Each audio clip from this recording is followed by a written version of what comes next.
My name is Luke Nelson, and this is my story.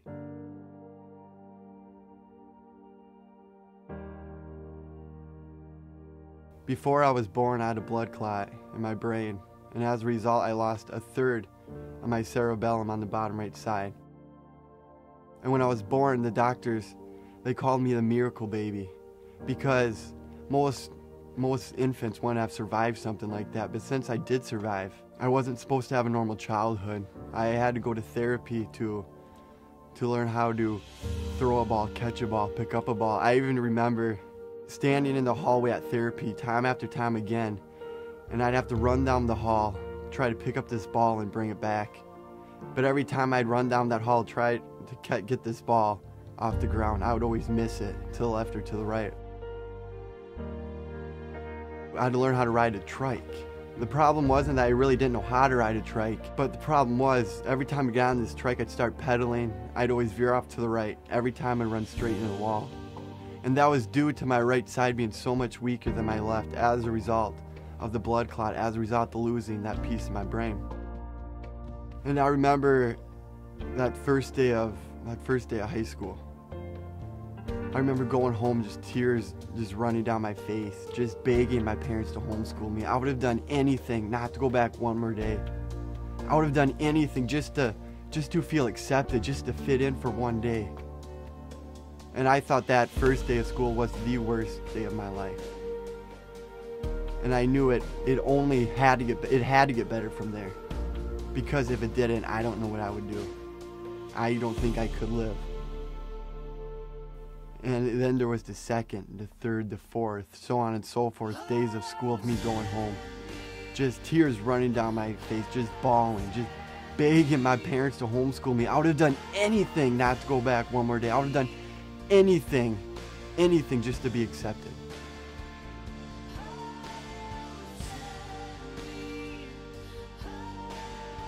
And it all started that first day of high school. I was standing on the sidewalk, looking at the front doors, getting ready to make what seemed like an endless walk to the front of the school, thinking everybody was staring, everybody was laughing. But surprisingly, I made it to my locker without a stare or laugh. But I knew I had one more walk to go. I knew if I just made it to that classroom, I would be safe for 90 minutes. If I could just make it to that classroom, I would be accepted, I would fit in for 90 minutes. I counted to myself 3, 2, 1. I start walking, I'm almost there, I'm halfway there, I can see the classroom. But this kid stops me, looks me in the eye, starts making fun of me, laughing at me, mimicking me, bobbing his head up and down at me with me. And the reason he mimicked me, the reason he bobbed his head up and down at me with me is because I did, and I still do to this day as a result of having that stroke so many years ago, as a result of losing a piece of my brain. Walking through the hallways of school and everyone is walking around me and I just feel alone. I feel hopeless. I feel like no one likes me. Everyone's just looking at me. I would eat lunch alone. I would eat as fast as I could. I would literally go hide in the bathroom, just waiting for class to start, because I couldn't take that pain anymore. I couldn't take getting made fun of, laughed at anymore. I didn't know what else to do.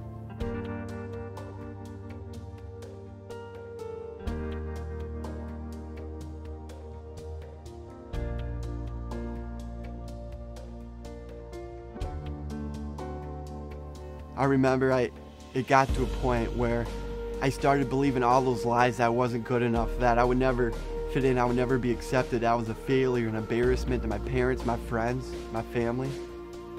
I even started blaming God, saying, God, how could you do this to me? What did I do to deserve any of this? I'm a mistake, and I'm your mistake.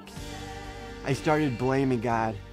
I just got angry, I got bitter towards God. And I took it as far as thinking this world would be a better place without me. I can't do this. I'm worthless. I'm a failure. Why not just give up? Why not just get rid of all this pain, all this hurt? Why not just take my own life? All that pain would go away. But right when I had that thought, about giving up, right when I had that thought about taking my own life, this verse popped in my head. Philippians 4:13, and it says, I can do all things through Christ who gives me strength. I can do all things through Christ who gives me strength. And I knew the only way to keep going, the only way to fight to survive and overcome and not give up was to do what I did so many years ago and just give everything to Christ and fully trust in Him. Because you see, in high school, I thought I could take care of my own problems. I can just take all that pain, I can just hide it. So on the outside, I acted like I didn't mind getting made fun of, laughed at, called names, not being accepted.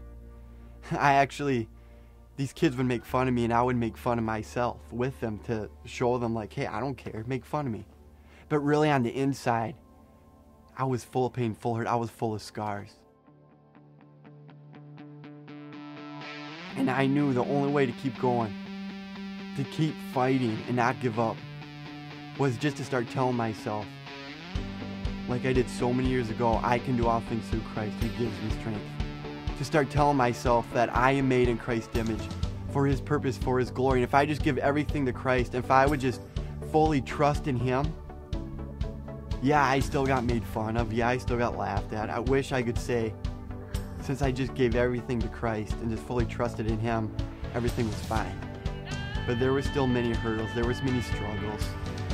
When I knew Christ had my back, He would get me through it. Because there's this verse I live by, and it says, if Christ is for me, who can be against me? And that is what I still keep telling myself to this day. If Christ is for me, who can be against me? I believe I am here to tell my story to those that feel like giving up, or they're worthless, or like they're a failure, that there's no hope for them, or maybe they don't feel like they're smart enough, they're not good enough. I just want to tell you that you are good enough. You are smart enough. You are beautiful in Christ's eyes. He made you for a reason, for a purpose. You are flawless in His eyes, and there is a plan for each and every one of your life. That is why I want to tell my story to as many people as I can, to show Christ's love and to show what He can do in your life.